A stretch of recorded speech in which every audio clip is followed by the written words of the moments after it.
శ్రీ లలితా సహస్రనామ శ్లోక వివరణ శ్లోకములు 123 124 కళాత్మిక కళానాథ కావ్యాలాప వినోదిని సచామర రమావాణి సవ్య దక్షిణ సేవిత. ఓం కళాత్మికాయే నమః.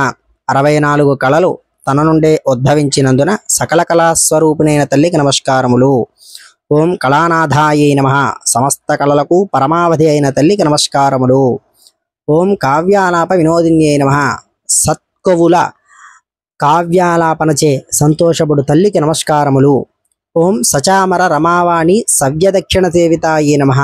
ఎడమ కుడి భాగాలలో వింజామరములతో కూడిన లక్ష్మీ సరస్వతులు చే సేవింపబడు తల్లికి నమస్కారములు అని శ్లోకానికి అర్థము. శ్లోకము 124. ఆదిశక్తిరమేయాత్మ పరమా పావనాకృతి అనేక కోటి బ్రహ్మాండ జననీ దివ్య విగ్రహ.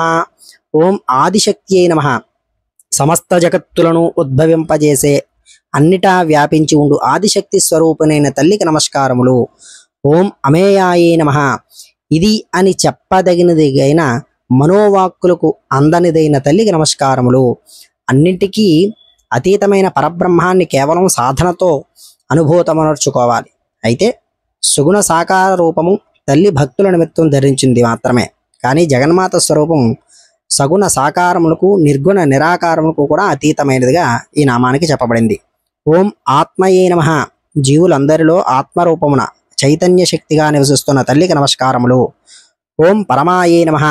సర్వోత్కృష్టమైన అన్నింటికన్నా మిన్నయైనటువంటి తల్లికి నమస్కారములు. ఓం పావనాకృతయే నమః.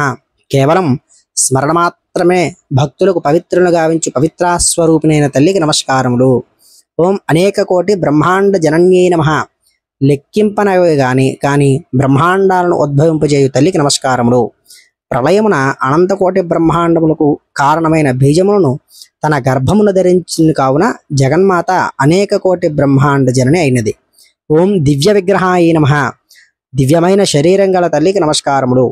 దేవతలకు కూడా అతీతమైన రూపంతో లలితాంబిక ప్రకాశిస్తోంది అనేటువంటి నామాన్ని ఈ యొక్క శ్లోకానికి అర్థంగా చెప్పబడడం జరిగింది. ఛానల్ సబ్స్క్రైబ్ చేసుకోండి. మరి యొక్క శ్లోకము అర్థంతో మీ ముందు మళ్ళీ కలుస్తాను. స్వస్తి.